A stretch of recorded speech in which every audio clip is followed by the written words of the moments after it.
You picked up a new case, Miss Simmons. Urban. We're going to do probable cause. You have the right to remain silent. Anything you say can or will be used against you. You now stand charged with the offense of criminal trespass. You're facing up to 6 months in jail and or a $2,000 fine. Yes, Judge. The officer was dispatched to a club in Harris County, Texas in response to a disturbance. The complainant, an employee of the club, told officers that she had asked the defendant to leave and the defendant refused. The defendant had been trespassed by another officer the day prior, and the complainant stated the defendant continues to return to the location. During the incident, when the complainant told the defendant to leave, the defendant stated, "Leave me alone or I will hit you in the head." The defendant told officers that everyone at the location was trespassing and that she should have been given a pink paper in order to be trespassed. Okay, ma'am, I'm going to find that there's probable cause to go forward with the case. You've picked up a new case. Was not pick up a new case, and now you've done it. So what happens now? Corey? Judge, I'm going to ask for you to allow her to remain on bond. The state hasn't filed, if that's what you're getting at. The state hasn't, the state hasn't filed a motion to revoke bond. I'm not prepared for it. If they have, ask for time for a hearing to be set, so we can, have a hearing based on evidence.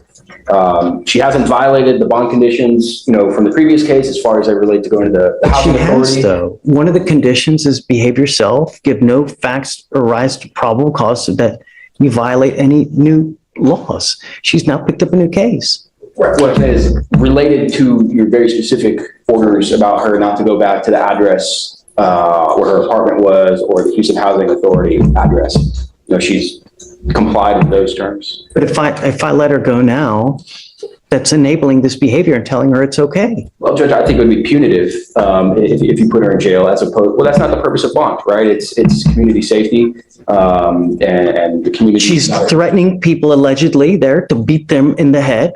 Yeah. She won't leave. That's hearsay. Let me do the talking. Taking you into custody, ma'am. Judge, that's hearsay. I think we're entitled to a hearing. Yes, I'll give you a hearing. Sure. Whatever you want. My arm is broke. Yeah. I don't know how else to, she's going to do whatever she wants to do. How am I supposed to handle it? I'm not a threat to the community, so I'm not understanding. And as I said, that is hearsay. Is there any way, can you subpoena the cameras? Because I didn't threat anybody and there is poor witnesses that was there as well. Sure. So that's my job. That's not the judge's job. And I'll do that just like I've done for the previous case. So, Judge, can we allow her to remain on bond until we have an actual hearing following the rules? I haven't been around them. Following the rules of evidence for bond revocations. Here's what we'll do, Corey. What I'm going to do is I'm sending you for a drug and alcohol test now. If you fail to take the test, if you fail to do what you're supposed to do, I am going to revoke your bond and put you in jail. I'm now putting a GPS monitor on you and I'm giving you a curfew of 9 p.m. to 6 a.m. Do you understand? Hey, 1 second. I'm homeless because they have refused to let me back into my apartment. I'm not going to talk to you. This is not a negotiation. No, I'm not. Either you follow the conditions of bond or I'm going to revoke it and put you in jail. Okay. This is better than being in whatever jail, you want. unless you want to be in jail. Your lawyer's asking me not to put you in jail now. Well, how long would I be in jail? Case. Until November the 22nd? No, I'm sending you for a drug and alcohol test now. We are going to reset this case until Monday. You were to come back Monday so we can address it. In the interim, I did consume alcohol. Not anytime soon, so that's fine. I want you to listen. I'm going to put a GPS monitor on you and I'm giving you a curfew of 9 p.m. to 6 a.m. Do you understand? Where is my curfew supposed to be from is the question. Because if I'm currently homeless and I am sleeping on the city streets, residing, because they refuse to let me back into my apartment, where know what you're doing. Where is that supposed to be at? That's what these conditions I'm giving you, ma'am. It'll be within an exclusion zone. We do GPS within an exclusion zone. So sure. Have a permanent address then. But I don't. I'm ordering you not to consume alcohol or illegal drugs. And I'm going to randomly test you. But I'm saying you now for a test, you're to come back Monday. Do you understand? That's fine. Okay. I'm giving you a monitor on your ankle. I don't want you going to any clubs, bars, or anything of this nature. Do you understand? That's fine. Thank you, Judge. See you Monday. Yes, sir. And I'm sending her now for a test. I want to know what, if anything, What do I go to take this test? she'll tell you. Okay, so she's homeless, we need a home base for the GPS to observe people. That's what I was trying to say. She's got to live in somewhere. Got to be living. I don't have friends or family or nothing, so that's what I'm saying. You put your head somewhere down at night. Yeah, on the city streets. We'll get an address for it. Thank you, Judge. It's better than jail. Yeah, it's not gonna be Xavier's either. Let me express my extreme disappointment with you. You've now picked up a new case. Is it on docket today or no? It is, Judge. We placed it on after we spoke. Mr. Foster, you now stand charged with the offense of assault. You are facing up to a year in jail and or a $4,000 fine.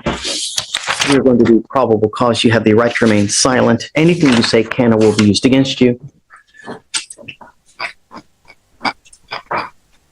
For some reason, I don't see it. 12, Your Honor, it's under Smith. Well, Judge. Tristan Smith, I'm sorry. I called you Foster, I meant Smith.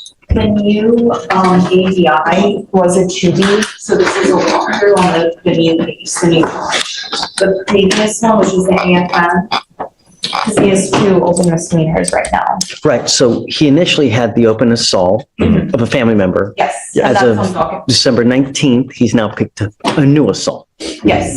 All right, let's do probable cause On the new assault. on the new one, please. Yes, Judge.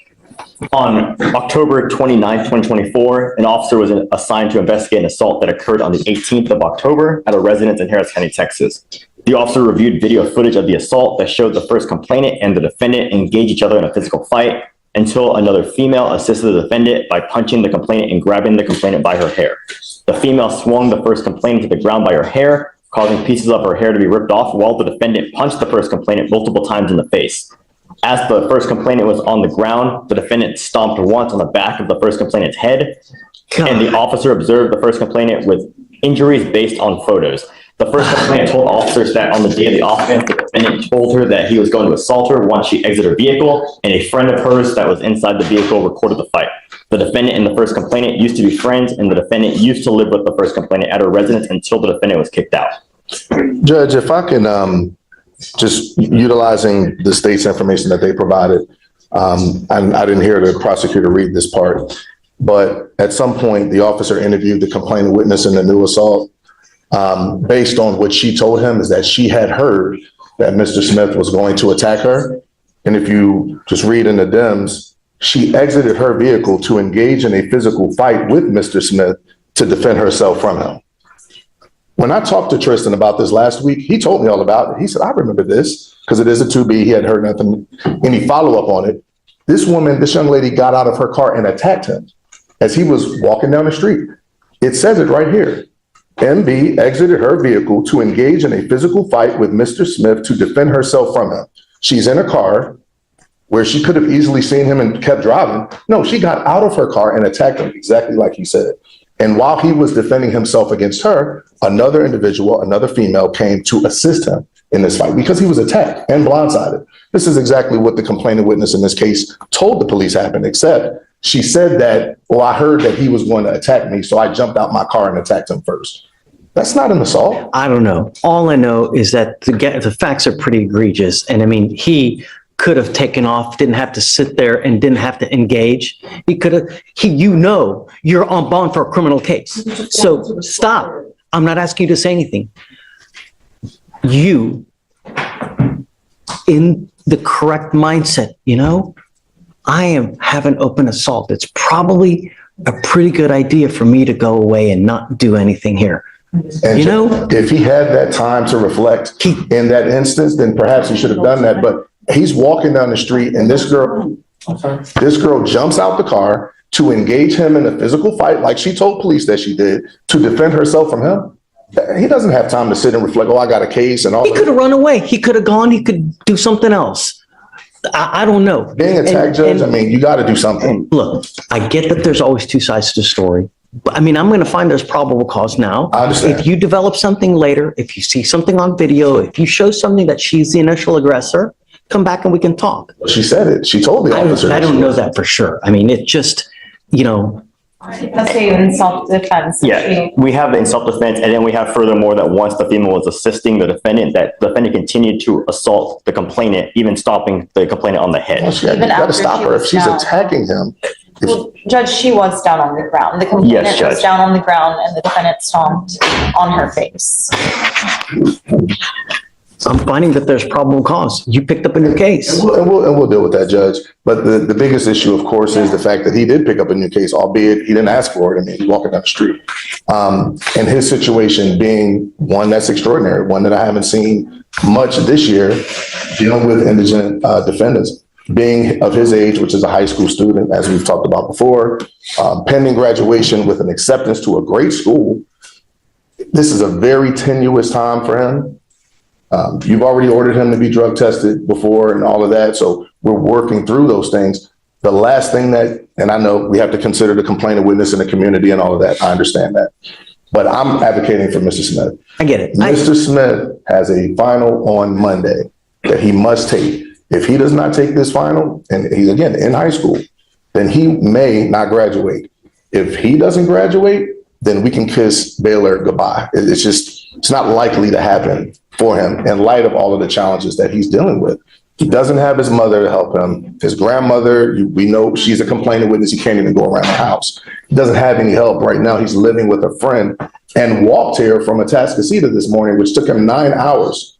I mean, this situation it's extremely difficult, Judge. So my ask is that we do something, and it could be amend bond conditions, but to keep him on bond so that he can take his test, do what he needs to do to finish school, and hopefully we can resolve these issues. I've looked at the evidence that the state has submitted for the new case. There's clearly something happened, clearly. I mean, and I would see the evidence shows that. But if he's walking the street and this girl, per her own admission, jumps out her car to engage into a physical altercation with him to defend herself, that doesn't make sense. And that's not really fair to him. Someone that's on bond, and everybody knows he's on bond because she said, I knew him. We used to be friends. He could have walked or run away, gone to a store, called the police. There were a multitude of other options you could have done. You know what's at stake here, yet you pick up another case where you allegedly stomp on someone's head. And you want me to let you go? I understand that you have school. I don't know that you have a final on Monday. Am I supposed to take your word for it? No. All I know is that you are a danger to my community. You have one assault. You have had violations on bond while you're on that assault, and now you've picked up another assault. You are a danger to my community. And there's only one thing that I need to do, and that's to put you in jail because you refuse to comply with bond conditions. And I've given you over and over. I appreciate your tenacity, and I love that you are defending zealously, but I can't let him go. It would be enabling this behavior and telling him it's okay for you to do what you're doing. And it's not. It's not okay to sit there and stomp on someone's head. And Judge, we anticipated that possibility. I'd ask in the alternative that you consider a very low bond, as my client has approximately $100 to his name, being a child. In my mind, a person that hasn't even graduated from high school. State of Texas, what do you think? Judge, we would be opposed to that. I mean, given the egregiousness of these facts, we believe the defendant is I won't do the normal. What I normally do is I set bonds at 5,001 when you pick up a new case. I'm willing to go down. I'm not going to give them $100 bond because that's what we do on new cases. I'd ask And I for, think that's a little, so we're going to revoke the previous bond, that was a personal and we'll bond. only touch the old case. And so we'd ask it, well, I didn't anticipate that you would set a personal bond on the new case. So I guess my request would be 2 $500 bonds. Oh. I mean, we're talking about a misdemeanor assault between children, not a. Well, I don't know that. I mean, you're putting in stuff that I have no The idea state about. alleged a misdemeanor assault. They didn't allege an aggravated assault, which they could have, and they did not. They alleged a misdemeanor Doesn't make me assault. feel better. Well, I mean, well, the state says, alleges that there's all this injury. We can see what the injuries were. You see the complainant witness in the picture. She's smiling. Did you go to She's the talking hospital? police. No, she didn't go to the hospital, Judge. I don't know. I've read everything. She hasn't gone to the hospital. She has a swollen eye is what she has. Judge, I don't believe, I mean, her hair was also ripped out, Judge, based on what we see in the four corners of the DIMS. We haven't I done, don't know. I mean, there's a lot of people who wear different types of hair. sure. So, But just going off the DIMS, we have her hair being ripped out and being stomped. So And to your question, not hospitalized, Judge. so here's what I'll do. Judge, just if I may add, even in the first AFM, Judge, the complainant has gone back to the home at least once, to my knowledge, based on my communications with the complainants on that case. The defendant has gone back to the grandmother's homes. Contrary to the bond conditions and the no contact orders in that case, he's repeatedly, time and time again, violated his bond conditions, and now so we would be opposed to anything less than $1,000. Yeah, I know. So what I was going to, his bond on the first assault it's $1,500. I'll do 2501 on that. Okay, I'll only raise it at $1,000.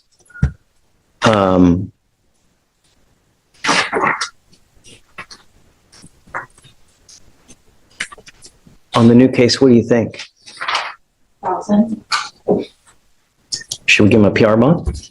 Judge. No, Judge. We'd be opposed based on the nature of the allegations where he stomped on someone's head, pulled her hair, and in addition to that being picked up just a month after the previous AFM.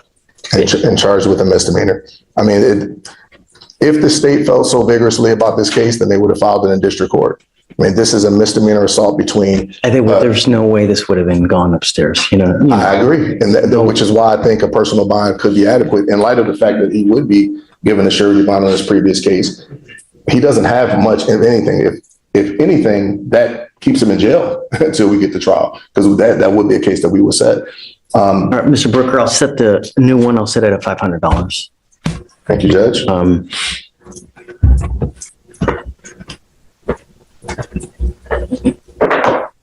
I hope you get it. You're going in today, but I hope you get it. I mean, we're not going to stand for this. You got to pay the piper. And I don't know if it's dealing with the school now will get you to wake up and realize that you can't do what you're doing, but that's it. I've literally bent over backwards not to put you in jail, Mr. Smith. Literally bent over backwards. How many chances have we, Goes with you. Okay, Mr. Smith, good luck. Ma'am, you're charged with reckless driving. You're facing up to 30 days in jail and or a $500 fine. We're going to do probable cause. You have the right to remain silent. Anything you say can or will be used against you. You have the right to have an attorney present. If you cannot afford one will be appointed to you, ma'am. Yes, Judge. The officer was driving on Katy Freeway in Harris County, Texas, when he observed the defendant's vehicle driving at a high rate of speed, rapidly accelerating, making evasive lane changes and aggressive maneuvers without signaling, cutting off multiple vehicles, and making those drivers take evasive action to avoid a collision. While the officer was attempting to catch up to the defendant, he reached speeds in excess of 120 miles per hour. The officer then conducted a traffic stop, and the defendant stated she was driving that way because she was late to work. And I'm going to find that there's probable cause to go forward with the case. Do you see if she has a valid Texas driver's license? Okay. If I find that you drive like this again, because I'm making a bond condition that you're not to drive like this, if I find that you do, I will take your privilege to drive away from you while this case is open. Do you understand? Living in a city as big as Houston without the ability to drive is absolutely awful. Don't. I'm going to protect my city at all costs, and I have to put you in jail because of it. I'm going to have you sign. How old are you, ma'am? Okay, we're going to reset your case to give you time to hire a lawyer. So I'm going to have you go to Victoria, sign and reset. After that, I'll have you take your seat in the jury box. I'll get your bond conditions. No racing, reckless driving, anything of this nature. After that, I'll have you sign it, and then you'll be free to go. All right? Good morning, Mr. Harvey. Sir, you're charged with reckless driving. You're facing up to 30 days in jail and or a $500 fine. We're going to do probable cause. You have the right to remain silent. Anything you say can or will be used against you. You have the right to have an attorney present. If you cannot afford one will be appointed to you, sir. Yes, Judge. The officer was parked and observed a road rage incident occur. The officer observed the defendant's vehicle laying on his horn and speeding up to cut off another vehicle. The officer observed the defendant slamming on his brakes, and the driver of the other vehicle then attempted to drive around the defendant when the defendant cut her off again and slammed on his brakes, nearly causing her to drive into a ditch and nearly causing an accident with other vehicles. The officer then initiated a traffic stop and pulled into a nearby parking lot. Mr. Harvey, I'm going to find that there's probable cause to go forward with your case. Patience. Patience when driving. And I'm going to have you sign a document promising me that you're going to exercise this patience and not drive in this manner again. And if I find that you do, I'm going to put you in jail. Do you understand? How many times do we have people on the road that sit there and get shot because of the incidents like, don't drive recklessly.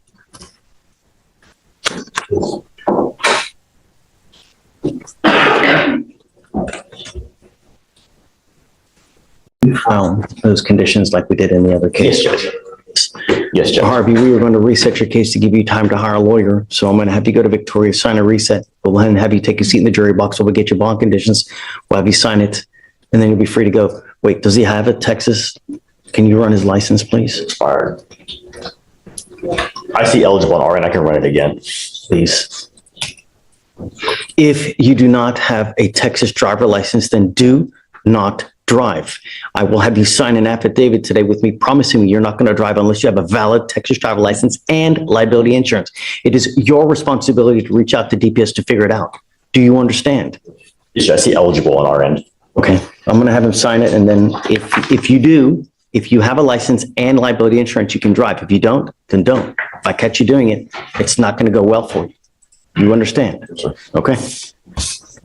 You were charged with driving while intoxicated, second offense. The reason that we are taking you into custody now is that it looks like you're on probation for a felony retaliation case, which is now set at no bond. So we're going to do probable cause here today.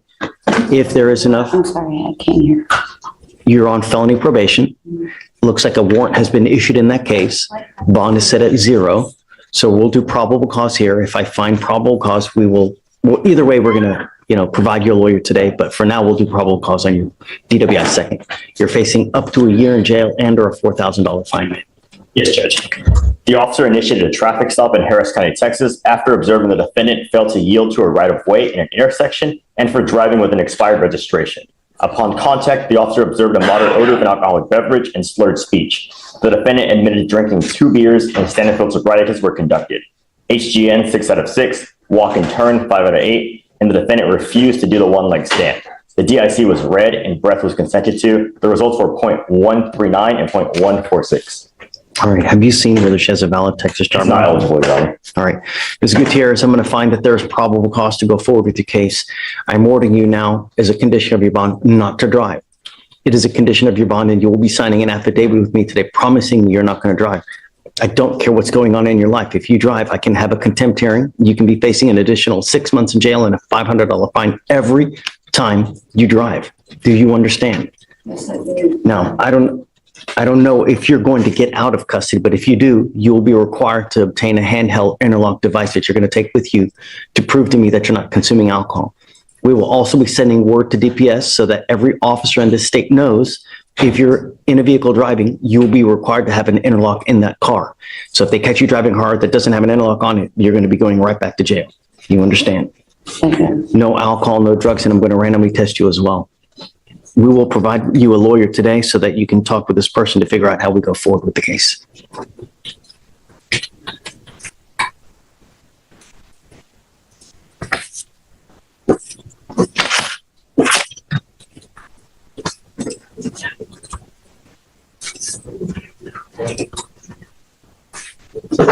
All right, come on, we'll have you sign this and then we'll have you sign your conditions.